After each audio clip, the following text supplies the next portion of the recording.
ऑशविट्झमधील पहिल्या सकाळी एक SS अधिकारी आम्ही परेड करीत असणाऱ्या पटांगणावर आला. त्याने आमचे वेगवेगळे गट करायला सुरुवात केली. 40शीच्या वरचे, 40शीच्या खालचे, लोहार, यंत्रावरील कामगार वगैरे. वर्गवारी करण्यासाठी वापरत असलेले मापदंड होते त्याचे. मग आमची शारीरिक तपासणी करून पुन्हा आमचे लहान लहान गट केले. माझ्या गटाला एका झोपडीत नेण्यात आले. परत एकदा आमची वय, पेशा प्रमाणे विभागणी झाली. पुन्हा आमच्या गटाला दुसऱ्या झोपडीत नेले. असे बरेच वेळा करण्यात आले. एकदा जेथे कोणाचीही भाषा मला समजत नव्हती अशा गटात टाकला गेल्यामुळे मी काळजीने भयंकर बेजार झालो. नशिबाने परत एकदा गट विभागणी झाली व मी प्रथम होतो त्याच गटात परत पाठवलं गेलो. तेथे असलेल्या कैद्यास माझी काही काळाची अनुपस्थिती जाणवली नसेल. मला मात्र त्या थोड्या मिनिटात माझ्या नशिबाने खालीवर घेतलेल्या हेलक्याव्यांची पुरेपूर जाणीव झाली. हा एक मानसिक छळाचा जाणून बुजून आरंभलेला तर प्रकार तर नव्हता ना. मागे म्हटल्याप्रमाणे रुग्णायतांना विश्रांतीसाठी म्हणून हलविण्यात येईल तेव्हा डॉक्टर या नात्याने माझेही नाव नव्हे माझाही नंबर त्या यादीत असेल. कारण तेथे काही डॉक्टरांची गरज असेल. आपल्याला पाठविले जात आहे ते ठिकाण विश्रामधाम नाही याची जाणीव प्रत्येकाला असेल. काही आठवड्यांपूर्वी असेच विश्रांतीसाठी म्हणून काही जणांना पाठविण्याची तयारी करण्यात आली होती. तेव्हा सुद्धा प्रत्येकाला आता आपल्याला विषारी वायू कक्षात नेले जात आहे असेच वाटले होते. एवढ्यात जो जीव घेणार रात्रपाळीवर काम करायला तयार असेल त्याचे नाव हलविले जाणाऱ्यांच्या यादीतून काढून घेण्यात येईल असे जाहीर करण्यात आले. 82 लोकांनी आपले हात रात्रपाळी करण्यासाठी वर केले. 15 मिनिटांनी कुणालाच हलविले जाणार नसल्याचे कळले. मात्र हात वर केलेल्यांचे नाव रात्रपाळी करणाऱ्यांच्या यादीतच राहिले. त्यातील बहुतेकांसाठी त्याचा अर्थ पंधरवड्यात मरण हा ठरला. परत रुग्णायतांना हलविण्याचे ठरले तेव्हा कैद्यांना हा 15 दिवसच का होईना आपल्या शरीरात शेवटचा श्वास असेपर्यंत कष्ट करवून घेण्यासाठी टाकलेला डावपेच आहे का? विषारी वायुभट्टीकडे नेण्याचा मार्ग आहे का? खरोखरच आपल्याला विश्रांतीसाठी पाठविले जात आहे काहीच कळेना. छळ छावणीतील मुख्य डॉक्टरला मी थोडा आवडू लागलो होतो. एक दिवस 9:45 गुपचूप येऊन त्याने मला सांगितले, तुझी इच्छा असल्यास 6 वाजेपर्यंत तू आपले नाव हलविले जाणाऱ्यांच्या यादीतून काढून टाकू शकतोस असे मी काम करणाऱ्या सेवकाला सांगून आलो आहे. मी म्हटले, माझ्या नशिबात असेल ते होईल. मी आपल्या मित्रांबरोबर राहणेच पसंत करेन. त्याने अत्यंत दर्यार्द दृष्टीने माझ्याकडे पाहिले. जणू त्याला आमच्या पुढ्यात काय वाढून ठेवले आहे याची जाणीव होती. त्याने माझा हात हातात घेऊन हळुवारपणे दाबला. जणू तो माझा अखेरचा निरोप घेत आहे. जड पावलांनी मी आपल्या झोपडीकडे गेलो. तिथे माझा एक खूप चांगला मित्र माझी वाट पाहत होता. तू खरंच त्यांच्याबरोबर जाणार आहेस? त्याने खिन्नपणे मला विचारले. होय, मी म्हटले. त्याचे डोळे भरून आले. मी त्याला धीर देण्याचा प्रयत्न केला. एक गोष्ट करायची राहिली होती, माझे मृत्यूपत्र. मी ते करायच्या तयारीस लागलो. हे बघ मित्रा, ओटो त्याचे नाव. मी जर परत घरी बायकोकडे येऊ शकलो नाही आणि जर तू तिला भेटलास तर तू तिला सांग की मी रोज तिच्याशी संवाद करीत असे, तासनतास. लक्षात ठेव बरं. आणि दुसरे असं सांग, मी तिच्यावर सगळ्यात जास्त प्रेम केले. आणि तिसरे असं सांग, लग्नानंतरचे थोडकेच का होईना पण आपले बरोबर काढलेले सुखाचे दिवस येथे अनुभवलेल्या साऱ्या दुःखांवर मात करतात. नक्की सांग तिला सारा. सांगशील ना? विसरणार तर नाहीस ना? झाले मृत्यूपत्र तयार. ओटो मित्रा, कुठे आहेस रे तू? जिवंत आहेस का रे? आपल्या शेवटच्या भेटीनंतर तू काय अनुभवलेस? तुला तुझी बायको सापडली का रे पुन्हा? तुला आठवते का मी तुझ्याकडून माझे मृत्यूपत्र शब्दशः पाठ करून घेतले होते ते? तू लहान मुलासारखे मुसमुसून रडत असताना देखील. दुसऱ्या दिवशी सकाळी मी साऱ्या काफिल्याबरोबर हलवीला गेलो. यावेळी मात्र त्या वाहतुकीमागे काही डावपेच नव्हते. आम्हाला विषारी वायुकक्षाकडे न नेता खरेच विश्रामस्थळी नेण्यात आले होते. माझी कणव करणारे जे बिचारे मागे छावणीत राहिले होते त्यांना मात्र लवकरच आमच्या कॅम्पमध्ये होता त्यापेक्षाही अधिक दुष्काळास तोंड द्यावे लागले होते. जीव वाचवण्यासाठी ते मागे राहिले पण त्यांचे नशीब त्यांना सामोरे आले. काही महिन्यानंतर युद्ध संपले व आमची सुटका झाली. मी त्या छावणीतील एका मित्रास भेटलो. त्याने मला सारी हकीकत सांगितली. छावणीत काम करीत असताना मेलेल्यांच्या ढिगातील एका प्रेताच्या शरीरावरचा मांसाचा तुकडा नाहीसा झालेला त्याने पाहिला. शोधाशोध केल्यावर त्याला तो स्वयंपाकघरात एका पातेल्यात शिजत टाकलेला दिसला. त्याने तो कसाबसा बाहेर काढला. आत्यंतिक उपोषणास बळी पडून लोक नरमास खाण्यास प्रवृत्त झाले होते. मी वेळीच बाहेर पडू शकलो होतो. मला तेहरानमधील मृत्यू नावाच्या एका पार्शियन गोष्टीची आठवण झाली. एक श्रीमंत नि बडी पार्शियन आसामी आपल्या एका सेवकाबरोबर बागेत हिंडत होती. सेवक एकाएकी ओरडला, कारण विचारता मला मृत्यू दिसतोय आणि तो मला भेडसावतोय असे म्हणू लागला. हुजूर, मला एक वेगवान घोडा द्या. मी त्यावर स्वार होऊन तेहरानला पळून जाईन. संध्याकाळपर्यंत मी तेथे पोहोचेन. म्हणून तो गयावया करीत मालकाची विनंती करू लागला. मालकाने त्याला घोडा दिला. त्यावर स्वार होऊन घोडा उधळीत सेवक निघून गेला. मालक घरात परत येऊन बघतो तर त्याला मृत्यू समोरच दिसला. बिचाऱ्या माझ्या नोकराला तू का धमकावलेस आणि घाबरवलेस? मालक मृत्यूला विचारू लागला. मी काही त्याला घाबरवत नव्हतो. त्याला येथे पाहून माझे डोळे विस्फारले, एवढेच. मी त्याला संध्याकाळी तेहरानमध्ये भेटायचे ठरवले होते. मृत्यू म्हणाला. छावणीतील कैदी कोणताही निर्णय घेण्यास घाबरू लागले. त्यांची कुठल्याही कामात पुढाकार घ्यायची क्षमता संपली होती. नशिबाने आपले भवितव्य ठरवून टाकले आहे. त्यात ढवळाढवळ न करता ते नेईल तेथे आपल्याला जाणे भाग आहे, अशी त्यांची मनोधारणा बनली होती. त्यात अतीव मानसिक औदासिन्यांची भर पडत होती. कधी कधी जीवन मरणाचा प्रश्न समोर असताना पळभरात निर्णय घेण्याची आवश्यकता असते. अशा वेळी अनेक कैदी नशिबावर हवाला ठेवून बसत. छळछावणी तळावरून पळून जायचे का नाही हा एक अशाच प्रकारचा निर्णय असते. क्वचित कधी छावणीतून पळून जायची संधी उपलब्ध होईल, तिचा फायदा घ्यायचा का नाही हे ठरवण्यास काही पळांचाच अवकाश असेल. त्या क्षणात होणारा कैद्याचा मनक्षोभ नरकात होणाऱ्या यातनांपेक्षा कमी नसेल. मला देखील अशा मनक्षोभास तोंड द्यावे लागले होते. युद्ध चालू असताना दोन्ही पक्षांच्या युद्धाच्या आघाड्या पलटणी जवळजवळ येऊ लागल्या होत्या. त्यावेळी एकदा मला पळून जायची संधी मिळेलसे वाटत होते. माझ्या एका वैद्यकीय सहकार्याला छावणीच्या कुंपणाबाहेर असलेल्या झोपड्यातील रोग्यांच्या तपासणीसाठी पाठविले जाणार होते. ती संधी साधून पळ काढायचा त्याचा बेत होता. तो मला बरोबर घेऊन जाणार होता. मला तज्ज्ञांच्या सल्ल्याची गरज आहे असे सांगून त्याने मला आपल्या बरोबर कुंपणाबाहेर काढले. बाहेर गुप्तहेर संघटनेतील काही हे आम्हाला आवश्यक ते गणवेश आणि कागदपत्रे पुरवणार होते. आयत्या वेळी काही तांत्रिक गफलत झाली आणि आम्हाला आत परत यावे लागले. त्या थोडक्या वेळात पुढील तरतुदीसाठी थोडे सडके बटाटे आम्हाला मिळाले. शिवाय थोडा वेळ सामान ठेवण्यासाठी लागणारी पिशवी शोधण्यात आम्ही घालवू शकलो. एवढीच आमची त्यावेळची मिळकत झाली. तेव्हा बायकांसाठी असलेल्या एका रिकाम्या झोपडीत आम्ही शिरलो होतो. तेथील बायकांना दुसऱ्या तळावर हलविण्यात आले होते. झोपडीत अस्ताव्यस्त पसारा होता.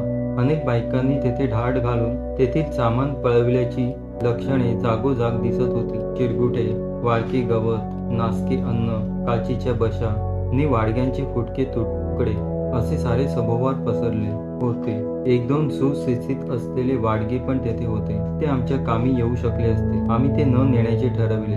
आम्हाला माहिती होते की परिस्थिती जसजशी बिकट होत गेली तसतसे भांड्यांचा उपयोग अन्न ठेवण्याव्यतिरिक्त मलमूत्रासाठीही केला जात होता. झोपड्यात भांडी आणायला सक्त मनाई होती. परंतु टायफसने आजारी झालेले काही रोगी इतरांच्या मदतीने देखील जेवण घरापर्यंत चालत जाऊ शकत नव्हते. त्यामुळे भांडी झोपडीत न नेण्याचा नियम मोडणे त्यांना भाग होते. मी बाहेर पहारा करीत उभा राहिलो व माझा मित्र थोड्याच वेळात सामान ठेवायला उपयोगी पडेल अशी एक पिशवी कोटाखाली लपवत बाहेर आला. त्याला आता आणखीन एक पिशवी असावी असे वाटत होते. मग तो बाहेर उभा राहिला आणि मी आत पळालो आणि पसाऱ्यात कुडबुड करू लागलो. मला पिशवी दिसली. दात घासायचा एक ब्रश दिसला आणि एकाएकी सामानाच्या पसाऱ्यात पडलेले एका बाईचे प्रेतही दिसले. मी पळत माझ्या झोपडीत आलो. माझी सारी मालमत्ता, माझा वाडगा, टायफसने मेलेल्या एका पेशंटच्या देहावरील मिळवलेले हातमोजे आणि ज्यावर मी माझ्या पुस्तकासाठी नव्याने टिपणे करायला सुरुवात करणार होतो त्या सापडलेल्या कागदाचे कपटे गोळा केले. मी घाईघाईने एकदा शेवटचे म्हणून झोपडीच्या दोन्ही भिंती जवळील मोडक्या पळकुटांवर पहुडलेल्या माझ्या पेशंट्सना बघितले.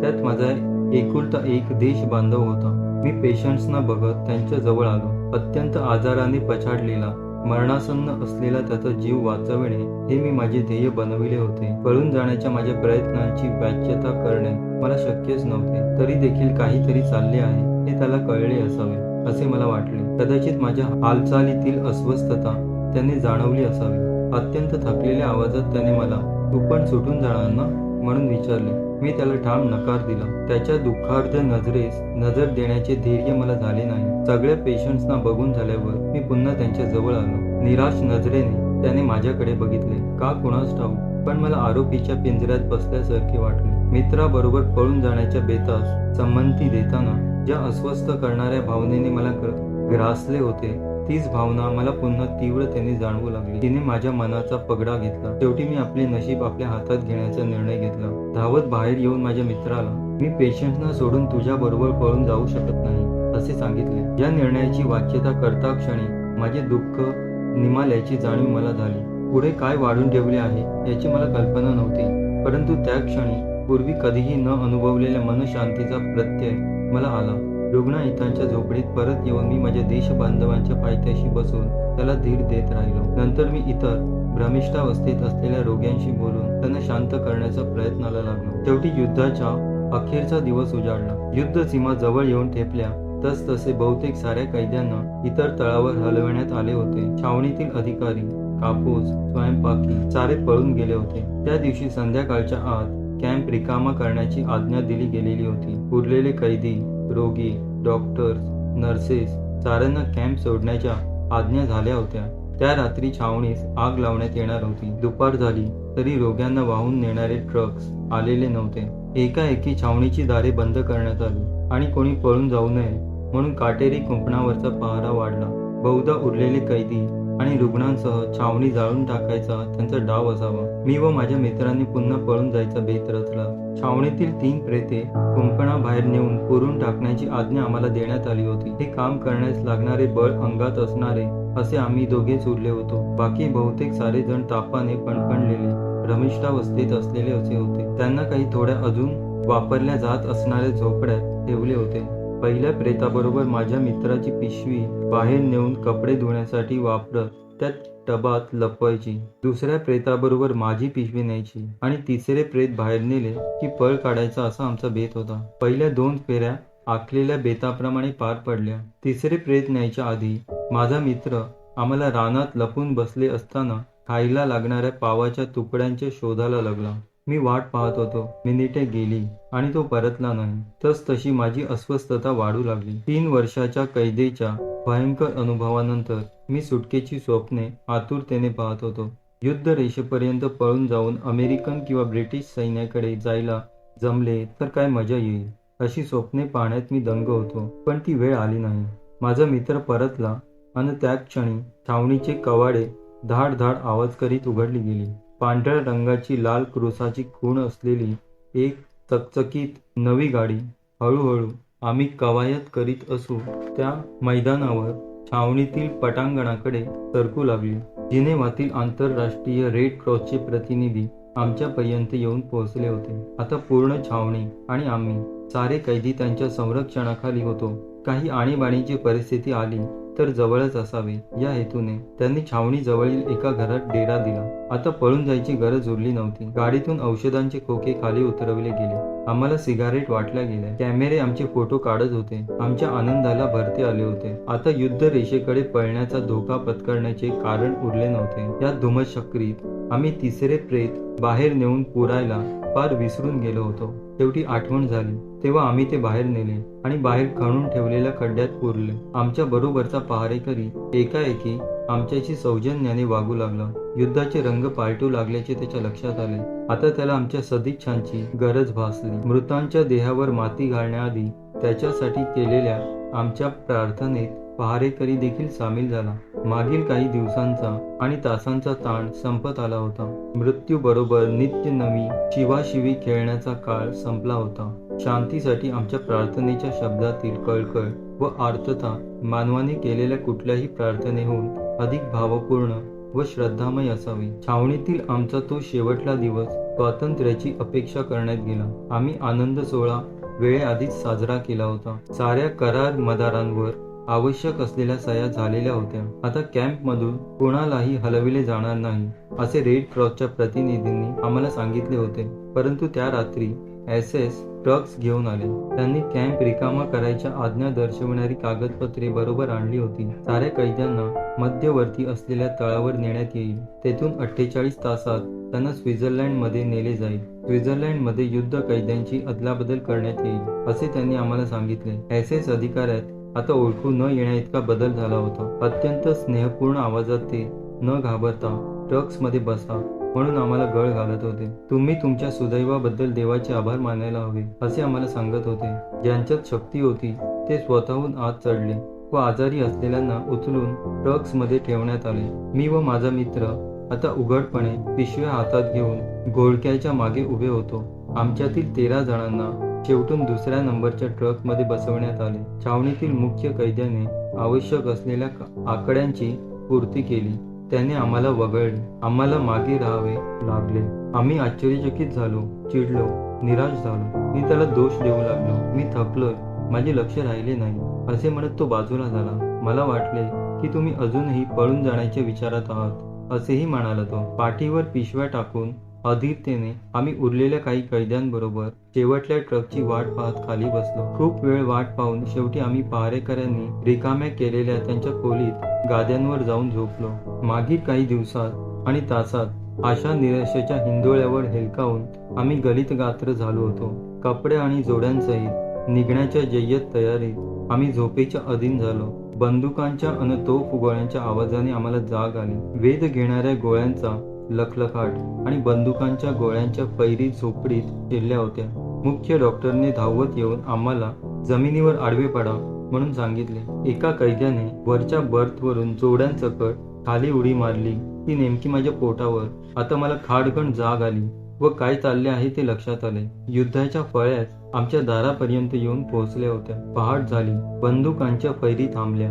छावणीच्या प्रवेशद्वाराजवळील खांबांवर शरणागती दर्शविणारा पांढरा ध्वज वाऱ्याने फडफडत होता. सुटका झाल्यावर अनेक आठवड्यानंतर आम्हाला आणखीन एक हकीकत कळली. सुटकेची चाहूल दर्शविणाऱ्या त्या शेवटच्या तासात देखील नशीब आम्हा थोडक्या वाचलेल्यांच्या जीवाशी खेळत होते. जीवन मरणाबाबत घेतलेला मानवी निर्णय, त्यांच्या परिणामाची अनिश्चितता आमच्या लक्षात आली. आमच्या छावणीपासून फारशा दूर अंतरावर नसलेल्या एका छावणीतील तळाचा फोटो मी पाहिला. स्वातंत्र्याच्या मार्गावर जातोय असे समजून ट्रक्समध्ये बसलेल्या आमच्या सहकारी कैद्यांना त्या तळावर नेण्यात आले होते. तेथे त्यांच्या झोपड्यांच्या दारांना बाहेरून कुलूप लावून त्या सर्वांना जिवंत जाळण्यात आले होते. अर्धवट जळालेले ते देह त्यांची ओळख पटायला पुरेसे होते. मला तेहरानमधील मृत्यूची पार्शियन गोष्ट पुन्हा आठवली.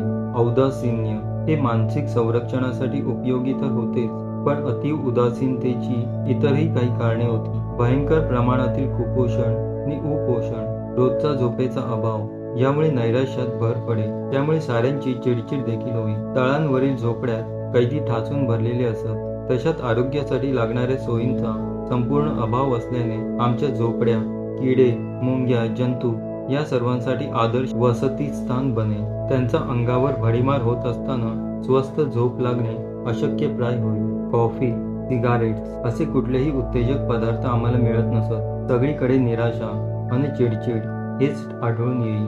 वातावरण निरुत्साहाने भरून जाईल. या शारीरिक कारणाव्यतिरिक्त उदासीनतेची मानसिक कारणेही होतीच. बहुतेक कैद्यात न्यूनगंडांची भावना बळावलेली असे. छावणीत आणले जाण्याआधीच्या आयुष्यात आम्ही साऱ्यांनी आपण कोणीतरी आहोत हे गृहीत धरले होते. छावणीत कैदी म्हणून आणले गेल्यानंतर आम्हाला नगण्य ठरविले गेले होते. खरे तर माणसाचे स्वतःचे मोल बाह्य स्थितीवर अवलंबून नसावेही. ते कुठल्या तरी अधिभौतिक आध्यात्मिक शक्तीशी निगडीत असते. आध्यात्मिक शक्तीशी जुळलेली आपली ती नाळ ओळखता आली तर प्रतिकूल परिस्थितीशी सामना देत असतानाही अस्मिता जपणे शक्य होऊ शकते. नेल्सन मंडेला सारख्या काही असामान्य व्यक्तींनी 27 वर्षाचा दीर्घ आणि खडतर कारावास भोगूनही आपल्या आत्मिक शक्तीला, अस्मितेला धक्का लावू दिला नव्हता. छळछावणीतील कैदी तर सोडाच, पण पूर्णपणे स्वतंत्र असलेल्यातील किती जणांना त्या स्वशक्तीची जाणीव असते आणि स्वतःचे मोल जपता येते. जाणीवपूर्वक त्या भावनेचा विचार न करणारा सर्वसामान्य कैदी छळछावणीत मनाने करपून जाईल. छावणीतील रोजचा विरोधाभास अनुभवल्यानंतर ही गोष्ट लगेच लक्षात यायची. छावणीत सामाजिक दर्जाप्रमाणे स्तर बनवलेले असत. कापोज, पोलीस, स्वयंपाकी, दुकानात काम करणारे कैदी स्वतःच उच्च पदस्थ समजत. त्यांना आपण कुणी भव्य दिव्य आहोत असे वाटे व त्यांची अस्मिता बरी असे. इतर सामान्य कैद्यांना त्यांचा हेवा वाटे, राग देखील येईल. हा राग मग अनेक वाटांनी बाहेर पडे. त्यात बोचरा विनोद हा देखील एक मार्ग असे. एकदा मी 2 कैद्यांना कापोज बद्दल आपापसात बोलताना ऐकले.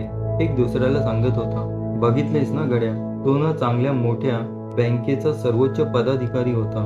बघ केवढे त्याचे भाग्य की आता या छळछावणीत कापोच्या पदावर त्याची बढती झालीये. छावणीत बऱ्याचदा छळ केला जाईल. लोक वरच्या पदावरील व्यक्तींच्या सहवासात आले की विस्फोट होत असे. त्यांचे कारण बहुतांशी अन्नाचे वाटप हे असे. मग साऱ्यांची चिडचिड होई नि भांडणे झुंपत. सभोवताली सतत मारपीट चालू असल्याने हिंसक प्रवृत्तीची वाढ होई. मी भुकेला नि थकलेला असताना अनेकदा मला स्वतःला माझ्या मुठी रागाने आवळलेल्या दिसत. टायफस वॉर्डमध्ये रोग्यांसाठी शेगडी ठेवायची परवानगी असे. शेगडीत रात्रभर सरपण ढकलण्याचे काम मला करावे लागेल. त्यामुळे मी सदैव थकलेला असे. मात्र ते काम करत असताना सारे रोगी झोपलेले किंवा भ्रमिष्ठ अवस्थेत असतील तेव्हा मला कधी कधी थोडे चोरलेले बटाटे भाजून खायची किंवा उभेत पाय पसरून स्वप्ने पाहायची संधी मिळेल. कदाचित या संधीचे उठते म्हणून असेल, पण दुसऱ्या दिवशी मला जास्तच थकवा वाटे. माझी चिडचिड होई व एक प्रकारची भावशून्यता मला ग्रासून टाकली. टायफसच्या साथीत डॉक्टर म्हणून काम करीत असताना एकदा माझ्या कामात भर पडली. आजारी असलेल्या आमच्या वॉर्डनचे काम देखील मलाच बघावे लागले. त्यात एक काम होते आमच्या झोपडीत स्वच्छता राखण्याचे. छळछावणीतील वातावरणात स्वच्छता हा शब्दच हास्यास्पद होता. स्वच्छतेची पाहणी करण्याच्या नावाखाली अधिकारी वारंवार झोपडीत येत. पाहणीऐवजी काहीतरी कारण काढून आमचा छळ करण्याचाच त्यांचा उद्देश असे. थोडी तरी औषधे आणि अन्न दिले असते तर स्वच्छता ठेवण्यास त्याची मदत झाली असती. अधिकाऱ्यांची स्वच्छतेची कल्पना म्हणजे कडब्याच्या गादीतील काडी कुठे खोलीत पडली तर नाही, किंवा रोग्याचे जंतू नि उवालिकांनी बजबजलेले जुने फाटके पांघरून त्यांच्या पायाशी नीट दुमडून ठेवले आहे ना, अशा गोष्टींपर्यंतच मर्यादित होते. कैद्यांच्या बऱ्या वाईटाची त्यांना काही सोयर सुतक नव्हते. मी तरतरीतपणे माझ्या भादरलेल्या डोक्यावरून टोपी काढून फाडकन दक्षचा पवित्रा घेऊन झोपडी नंबर 6-9, कैदी पेशंट्स 52, 2 ऑर्डरली नर्सेस, 1 डॉक्टर असे म्हटले की त्यांचे समाधान होईल. आपले काम झाले म्हणून ते निघून जात. ते येईपर्यंत मला कडब्याच्या गादीतील खाली पडलेल्या काड्या वेचा, तापाने तडफडत असलेल्या घडी घडी विस्कटलेली रोग्यांची पांघरुणे परत परत नीट ठेवा अशी निरर्थक कसरत करावी लागली. तापाने तडफडल्यामुळे माझी स्वच्छता ठेवण्याचे काम वाढविणाऱ्या आजारी कैद्यांची मला अनेकदा चीड येई. मी त्यांच्यावर ओरडे. स्वतः तापाने फणफणत असलेले कैदी निस्तेज, शिथिल नि निरुत्साही असत. ओरडल्याखेरीज ते ऐकत नसत. कधी कधी ओरडून देखील फायदा होत नसे. एकीकडे पाहणीचा धाक नि दुसरीकडे त्यांची शिथिलता पाहून माझी चिडचिड अधिकच वाढे.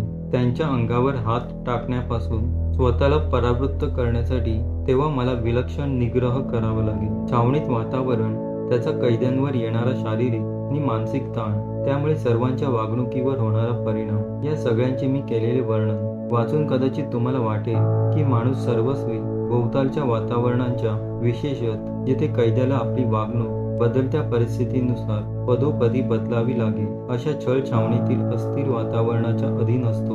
तुम्हाला असेही वाटण्याची शक्यता आहे की मला पराधीन आहे जगती पुत्र मानवाचा असे म्हणायचे आहे. तुम्ही विचाराल, छळ छावणीसारख्या भयानक वातावरणात माणसाला स्वतःला करता येण्यासारखे काहीच नसते का? या प्रश्नाची उत्तरे आपण अनुभवात किंवा वैचारिक नि तात्विक बैठकीत शोधण्याचा प्रयत्न करू शकतो. छळ छावणीतील अनुभवांनी मला शिकविले की अत्यंत कसोटीच्या प्रसंगात देखील त्याला कशा प्रकारे तोंड द्यायचे हे ठरवण्याचे आपले स्वातंत्र्य आपल्याला जपता येते. छळ छावणीतील असह्य शारीरिक आणि मानसिक त्रासाच्या वातावरणात देखील मला अनेक असामान्य धैर्याचे नि शौर्याचे प्रसंग पाहावयास मिळाले. औदासिन्यावर मात करता येते, स्वतःच्या चिडचिडीवर नियंत्रण घालता येते, अस्मिता जपता येते, आपले मानसिक स्वातंत्र्य टिकविता येते, हे मला तेथे शिकायला मिळाले. झोपड्यात इतरांना धीर देत फिरणारी माणसे मी तेथे पाहिली. स्वतःच्या एवढ्याशा पावातील शेवटचा तुकडा दुसऱ्याला देणारी माणसे छळ छावणीतून वाचलेल्या अनेक माणसांना आठवत आहेत. अशी दैदिप्यमान माणसे संख्येने कमी असतील, पण त्यांचे असणे हा एक मोठा पुरावा होता. कुठल्याही परिस्थितीत आपण आपली दानत, आपली प्रवृत्ती आपण ठरवू शकतो. सन्मानाने जगत प्रसंगाला सामोरे जात आपला मार्ग आपण शोधू शकतो, हे सिद्ध करणारा पुरावा. माणसाचे मानसिक स्वातंत्र्य कुणीही कशाही स्थितीत हिरावून घेऊ शकत नाही, याचा पुरावा होती ती माणसे. दररोज, दर ताशी स्वतःच्या वागणुकीची निवड करण्याची संधी समोर येत असे. तुमच्या अस्मितेचा नाश करणाऱ्या, तुमचे मनोबल हिरावून घेऊ पाहणाऱ्या शक्तींना शरण जायचे की नाही हे पदोपदी ठरवावे लागेल. तुम्ही केवळ नियतीच्या हातातील खेळणे बनता का नाही हे तुमच्या निर्णयावर अवलंबून असेल. आपले मानसिक स्वातंत्र्य घालवून, आत्मसन्मान गमावून मेंढरांसारखे मनाने देखील कैदी होता का नाही हे ठरविण्याचे तुमचे स्वातंत्र्य अबाधित असते. या दृष्टिकोनातून बघता छळछावणीतील कैद्यांची मानसिक स्थिती ही केवळ त्यांच्या विशिष्ट शारीरिक आणि मानसिक परिस्थितीस दिलेली प्रतिक्रिया होती असे म्हणता येणार नाही. छावणीतील असीम शारीरिक छळ, झोपेचा अभाव, कुपोषण हे सारे लक्षात घेता या स्थितीत मनुष्य अमुक असा वागेल असे सांगता येत नाही. शेवटी त्याची प्रतिक्रिया वातावरणापेक्षा त्याच्या आत्मिक बलावर अधिक अवलंबून आहे असेच आढळून येईल. म्हणूनच अत्यंत अमानुष प्रसंगी सुद्धा आपली नियती ठरविण्यात आपला हात अधिक मोलाचा असतो याचे मला आकलन झाले. छळछावणीत देखील आत्मभान राखता येते हेच खरे. सुप्रसिद्ध रशियन लेखक दोस्टोवस्कीने म्हटले आहे, मी माझ्या भोगास अपात्र तर ठरणार नाही ना, एवढी एकच भीती मला वाटते. छळछावणीत जेव्हा माझी कुठल्याही प्रसंगात धीराने वागणाऱ्या महान लोकांची ओळख झाली, जेव्हा साऱ्या त्रासांना अन मृत्यूला देखील ताठ मानेने समोर जाणारे ते हुतात्मे मी पाहायचो, तेव्हा मला दोस्टोवस्कीच्या त्या शब्दांची आठवण व्हायची. मरणास तोंड देणाऱ्यांनी आपले आत्मिक स्वातंत्र्य गमावलेले नाही हे मला कळायचे. आलेल्या दुर्दैवास ते खचितच पात्र होते. अमानुष परिस्थितीत त्यांनी दाखविलेले आत्मबल खरोखर च्युत होते. कधीही हिरावून घेतले न जाऊ शकणारे मनोबल आपले जीवन अर्थपूर्ण बनविते हे मला उमगले.